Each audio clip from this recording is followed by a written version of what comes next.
ज़माना हमसे आगे निकलता जा रहा है और हम वहीं अभी अपनी आरएस पे चल रहे हैं। सो गाइज आज जो है हम निकले हैं ऐसी मौज मस्ती करने। हमने सोचा एक तगड़ा सा व्लॉग आपको दिया जाए, एक तगड़ा सा कंटेंट आपको दिया जाए। और जो कंटेंट आपने टाइटल में पढ़ लिया है कि 24 से मतलब 24 से सीधे कितना 203 bhp तक का सफ़र। ये सफ़र जो था वो आसान नहीं था, ये सफ़र बहुत ही ज़्यादा मुश्किल था। तो इस मुश्किल सफ़र को हमने कैसे काटा वो सारे एक्सपीरियंस आप तक शेयर करूंगा। तो हमें इस चीज़ के लिए दोनों बाइक्स की आवश्यकता थी, दोनों बाइक की ज़रूरत थी, जो कि एक मैं राइड कर रहा हूँ निंजा ZX 10R एंड दूसरी हमारे पप्पन भाई राइड कर रहे हैं RS 200। सो हम दोनों जा रहे हैं एक बढ़िया सी रोड पे, खाली रोड पे, जहाँ पे हम शूट कर पाएँ। आज अपने सारे एक्सपीरियंसेस शेयर करूंगा कि मैंने क्या क्या प्रॉब्लम फेस करी लाइफ में और कैसे यहाँ तक पहुँचा, और क्या क्या चीज़ों को मैंने इग्नोर किया, किन चीज़ों को मैंने साथ लिया अपने, और किन चीज़ों ने मुझे सपोर्ट किया। और भाई बिना सपोर्ट के जाहिर सी बात है कोई भी बंदा यहाँ तक नहीं पहुँच पाएगा, और सपोर्ट आप लोगों का था। आप लोग का सपोर्ट अगर नहीं होता तो Suraj Varma is nothing man. And Pappan Pillo को आज कोई जान भी नहीं रहा होता। Pappan Pillo the world biggest super star, मतलब super star of this galaxy, इनको कौन जान रहा होता है ना। सुनाई नहीं दे रहा है लेकिन हाँ कर रहा है। चलो अब बाइक को पहले भगाते हैं। पहले थोड़ा बहुत मज़ा ज़रूरी है लाइफ में, तो थोड़ा सा फन।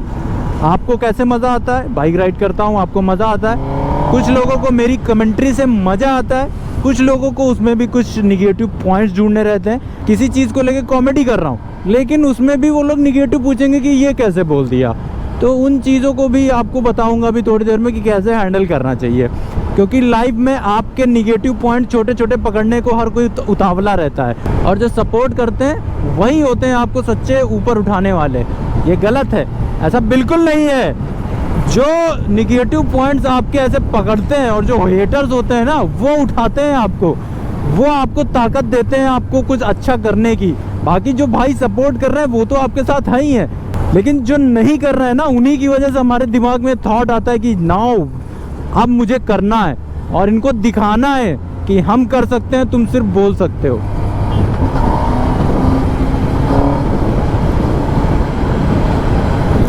आओ पप्पन भाई आओ, जल्दी आओ, क्या कर रहे हो? हमारे पप्पन भाई निकलो जल्दी से।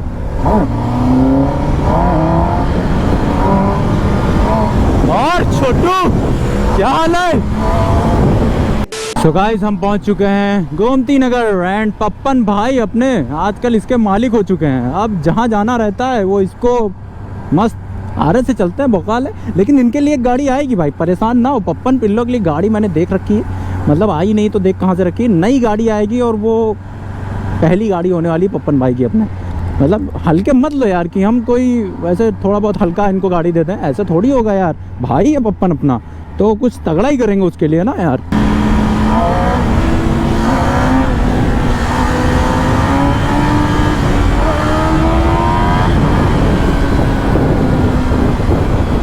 क्या बात है भाई, एकदम सॉलिड। सो गाइस जैसा कि आप मेरे पीछे देख सकते हो, दो खतरनाक बीस्ट खड़ी हुई हैं और दोनों अपने अपने सेगमेंट की सबसे बेहतरीन बाइक्स हैं। सो यहाँ पे हमारे पास है मेरी पल्सर RS 200 एंड इधर है 10R Kawasaki Ninja ZX 10R। तो दोनों का लुक मुझे सबसे ज़्यादा सही लगता है। ये बेसिकली मुझे इसलिए पसंद है क्योंकि ये थोड़ा थोड़ा S2 की तरह लगता है। इसका जो आगे का ये नया लुक दिया गया है ना, ये थोड़ा S2 की तरह लगता है, तो इसलिए मुझे पसंद आई। बाकी 200 सीसी के कैटेगरी में इससे अच्छी बाइक मुझे अभी तक कोई नहीं लगी। हालांकि BS6 में थोड़ा बहुत दिक्कतें हैं यार, थोड़ा बहुत मतलब पावर कम हो गई है, लेकिन ये बाइक मतलब ये जो मेरी वाली है ये मुझे सबसे ज़्यादा सही लगी। इसके बाद के अपग्रेड जो भी आए वो थोड़े से बेकार ज़रूर हुए। मुझे इस बाइक से पूरा सेटिस्फेक्शन मिला जितना भी मैंने अभी तक इसे यूज़ किया है। 50,000 किलोमीटर कवर कर दिए हैं इस पर, और इस पर 2,000 प्लस मतलब 3,000 ऑलमोस्ट हो गए इस पर भी अब। सो गाइस मेरा ये जो सफ़र था कि ये जो 200 सीसी है, 200 सीसी से ना मैं 300 कैटेगरी सीसी में गया, ना मैं 600 में गया, ना मैं मतलब और कोई बाइक देखी मैंने 900 सीसी की। मैंने सीधे ले डाली 1000 सीसी की बाइक। इसके पीछे एक बहुत बड़ा रीज़न था, और रीज़न ये था कि मुझे ना कुछ नया करना था। हर कोई आजकल मार्केट में बाइक्स तो ले ही रहा है, देखो छोटे से बड़े बड़े धीरे धीरे सेगमेंट में जाता रहता है। तो अगर मैं वही चीज़ कॉपी करता तो वो चीज़ आप लोग को भी लगती कि यार तुम कॉपी कर रहे हो। कमेंट आते ही, अभी भी कमेंट आते हैं भाई कि आप कॉपी कर रहे हो। तो उस चीज़ को अवॉइड करने के लिए मैं क्या करता, मैंने सोचा यार कुछ नया किया जाए। हर कोई जब ये छोटी बाइकें ले रहा है 600 सीसी और ये सब चीज़ें, या 300 सीसी की कह लो, और कोई बाइक आती कहाँ है, 400 निंजा आती, वो भी थोड़ी सही थी, मुझे अच्छी लगती थी। मतलब 650 से ज़्यादा मुझे निंजा 400 पसंद थी, पावर फिगर में और चलाने में मज़ा आता था मुझे उसे। लेकिन अगर मैं वो भी ले लेता फिर वही कॉमन हो जाता कि भाई जैसे दूसरे व्लॉगर्स कर रहे हैं, जैसे दूसरे यूट्यूबर्स कर रहे हैं, अब इसमें भी कुछ लोग कमेंट में स्पेसिफाई करेंगे, एक दो नाम लिखेंगे भाई ये। तो ऐसा कुछ मत करना यार, बिना मतलब लड़ाई वड़ाई मत लगवाया करो। हम लोग सब भाई की तरह रहते हैं आपस में और एकदम मस्त रहते हैं, सब अपना अपना काम करने में व्यस्त रहते हैं। बस इस वजह से कभी कभी साथ नहीं आ पाता है, बाकी कोई ऐसी प्रॉब्लम नहीं है। बट भाई भाई भाई भाई भाई भागो पीयूष, अरे ये भगा रहे हो, खुद भाग रहे हो। अरे भाई भाई पर्सनालिटी के सामने डर गए हम लोग, इतनी तगड़ी पर्सनालिटी थी, आया हमने कहा ये क्या है भाई। पहले हम राइड करते हैं अपनी RS एंड राइड करते करते बात करते हैं, ज़्यादा मज़ा आएगा। वेट बेबी थोड़ा सा इंतज़ार करो, आता हूँ मैं। पप्पन तुम्हारा ध्यान रखेगा, पप्पन इधर खड़ा हुआ है। तो मेरा जो पहला ऑप्शन थी ना वो बूजा थी। बूजा मुझे बहुत ही ज़्यादा पसंद थी यार, और बूजा के लिए जब हमने बात करी तो 2 स्लॉट आए थे 100 बाइक्स के, लेकिन तीसरा स्लॉट जो है वो आ नहीं रहा था और अपन को लेनी थी बूजा।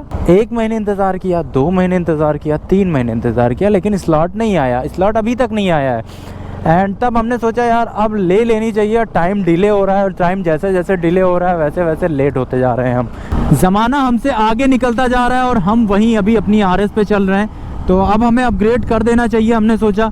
तो फिर हमने दूसरी बाइक देखी ZX 10R पुरानी वाली तो बहुत सारी दिखी मुझे, लेकिन नई वाली मुझे चाहिए थी। अब नई वाली में भी जो नया कलर आया था, क्योंकि आपका भाई ब्लैक कलर से कुछ ज़्यादा ही प्यार करता है, तो इससे जस्ट पहले एक ब्लैक कलर आया था वो थोड़ा डल था तो उतना अच्छा नहीं लगता था। बट ये जब नया कलर मैंने देखा तो इससे मुझे प्यार हो गया, मतलब मुझे लगा कि ये बाइक है एक number class he, and litre class भी है, पावरफुल भी है, ग्राउंड क्लियरेंस भी ज़्यादा है, हम इससे ट्रिप मारेंगे तो ज़्यादा दिक्कत नहीं है। फिर हमने इन्होंने बात की, इन्होंने कहा ठीक है हम मंगा देंगे, हमने बुकिंग करा दी। मेरा तीसरा ऑप्शन थी BMW। जब ये बाइक डिले होने लगी तब मैं BMW गया, मैंने BMW में भी बात करी। तो ये हुआ कि अगर 15 तारीख तक एक ब्लैक कलर की BMW उनके पास थी, अगर 15 तारीख तक मुझे इसकी डिलीवरी नहीं मिलती है तो 15 तारीख को वो मुझे BMW अवेलेबल कराते और मैं ब्लैक कलर की चमचमाती हुई BMW S1000RR आपके सामने खड़ी करता।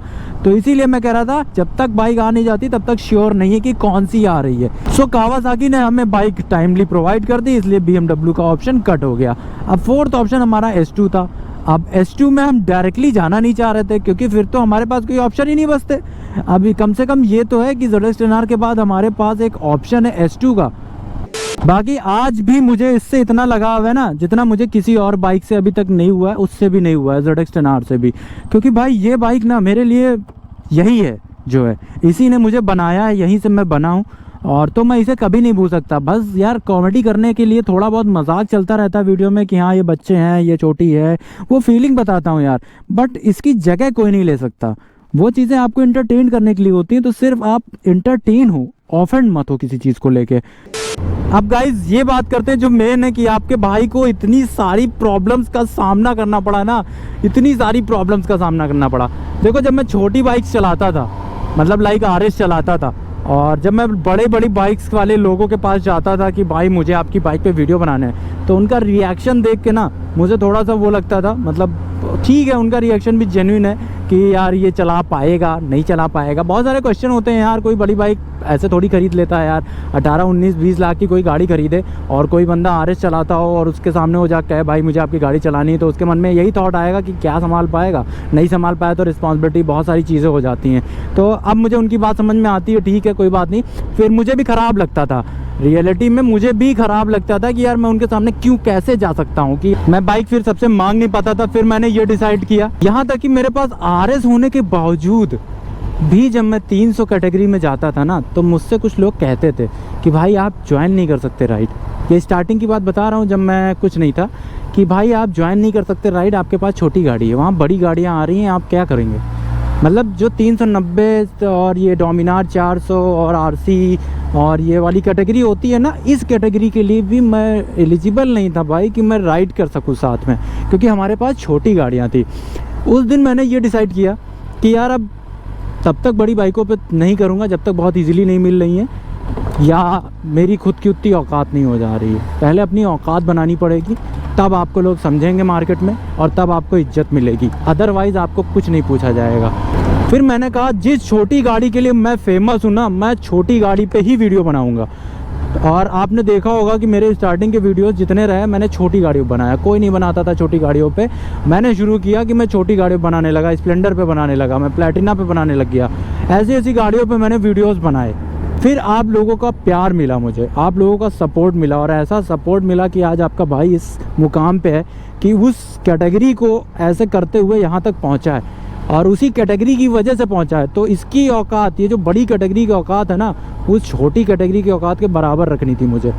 बस अब इसको चाहे जो समझ लेना, चाहे ये समझ लेना कि मैं बदल गया हूँ या मेरे अंदर ईगो आ गया है या एटीट्यूड आ गया है, घमंडी हो गया, जो कहना है कह लो, लेकिन इस बाइक की औकात मुझे अपने RS के बराबर रखनी थी, क्योंकि मेरे अंदर ये था ना कि इसके लिए मेरी RS एलिजिबल नहीं है कि मैं राइड कर सकूँ, समझ रहे हो।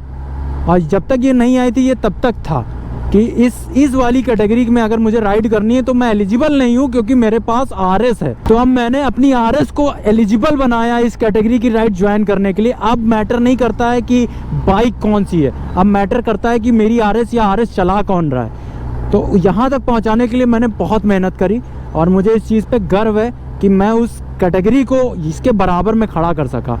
आज दोनों को बराबर मैंने खड़ा कर रखा है, आपने देखा होगा, और मैं दोनों से ज़्यादा उसको सबसे ज़्यादा वैल्यू देता हूँ, सबसे ज़्यादा इज्जत देता हूँ। इसका खैर मज़ा है, अलग है, बट इसका फील जो अलग है। बट कुछ चीज़ें होती हैं ना जो दिल पे लग जाती हैं, जब तक बात दिल पे ना लगे आदमी को एहसास नहीं होता कि वो अपनी लाइफ में क्या कर सकता है, और जब बात दिल पे लग जाती है तो वो फिर क्या कर जाता है ये दूसरे को एहसास नहीं होता है कि ये भी कर सकता था। कि भाई प्रॉब्लम हमने बहुत सारी फेस करी, आपको मैंने बताया ही, ऐसी ऐसी प्रॉब्लमें फेस करी ना भाई कि यार जब वो चीज़ें सोचता हूँ, वो सारी चीज़ें सोचता हूँ ना, बहुत ज़्यादा तकलीफ़ होती है कभी कभी कि मेरे साथ, मेरे आपके सूरज भाई के साथ भी ऐसा हुआ है। बहुत सारी कंट्रोवर्सीज हुई हैं यार, लेकिन ठीक है हटाओ यार। अगर मैं ये मानता हूँ ना, अगर वो कंट्रोवर्सीज नहीं होती तो शायद मैं नहीं होता, वो ज़रूरी थी। जैसे कहते हैं ना महादेव जो करते हैं वो सही करते हैं, तो उन्होंने वो कंट्रोवर्सीज मेरे लिए क्रिएट की कि बेटा you can do it more, ये तो कुछ नहीं है। एंड आज मैं इस काबिल हूँ कि मैं यहाँ तक पहुँच पाया। So thank you Mahadev. तो दैट्स द रीज़न कि मैं सीधे 24 BSP से मुझे 1000 BSP तक का सफ़र तय करना पड़ा एंड बीच की कैटेगरी को ज्वाइन नहीं करना पड़ा, क्योंकि इसके बाद फिर कुछ था नहीं। इसके बाद एक ही बाइक बचती है S2, एंड फिर तो कोई बोलेगा नहीं भाई कि हाँ आप एलिजिबल नहीं हो हमारी राइड के लिए, आपके पास गाड़ी छोटी है, फिर तो कोई बोलने वाला नहीं है ना। सो गाइज़, अगर आज की डेट में आप भी सोच रहे हो कि यूट्यूब करना है ना और बाइक या ऐसे कंटेंट से रिलेटेड करना है, तो ये ध्यान रखना कि आपको प्रॉब्लम्स का सामना बहुत करना पड़ेगा। आपको भी वो सारी चीज़ें फेस करनी पड़ेंगी जो मैंने करी हैं, और बहुत कंट्रोवर्सीज़ ऑलरेडी हो चुकी है मार्केट में और बहुत हो रही हैं। तो कंट्रोवर्सीज़ से किनारे से ऐसे निकल जाओ, कंट्रोवर्सीज़ को ऐसे छोड़ दो साइड में, क्योंकि कंट्रोवर्सीज़ में अगर आप फंसे तो आप फंस जाओगे। तो उसको किनारे रखो, ज़्यादा ठीक है। जो बोलता है बोलने दो। कमेंट सेक्शन में हेटर्स बहुत आते हैं, हेटर्स आने दो, कोई फ़र्क नहीं पड़ना चाहिए तुमको। जो पॉजिटिव कमेंट देते हैं उनको माइंड में रखो, और अगर कोई कमेंट ऐसा है जो आपको कोई राय दे रहा है तो उसको अपने जहन में रख लो कि हाँ ये चीज़ आपको सुधारनी है, ये चीज़ आपके अंदर गलत है। तो इन चीज़ों को ध्यान में रखोगे। बाकी अगर कोई उल्टा सीधा बोलता है, बहुत सारे कमेंट आते हैं यार कि कोई किसी के लिए परफेक्ट नहीं होता। मैंने देखा कोई भी बंदा किसी के लिए परफेक्ट नहीं होता। सो आई होप इस वीडियो को देख के कुछ लोग मोटिवेट ज़रूर हुए होंगे, जैसे मैं हुआ था। अगर मोटिवेट हुए हो तो work hard and harder until you get success man, और तब तक छोड़ना नहीं बिल्कुल। अगर बीच में छोड़ा तो फिर दिक्कत है, अगर छोड़ा नहीं तो डेफिनेटली एक दिन आप सक्सेस पाओगे। बाकी वीडियो पसंद आई तो hit the like button, channel पर नए हो तो सब्सक्राइब कर लो, फॉलो करो इंस्टाग्राम पे फॉलो करो फटाफट, अपडेट्स आते रहते हैं वहाँ भी। मिलते हैं नेक्स्ट वीडियो में, टिल देन बाय बाय।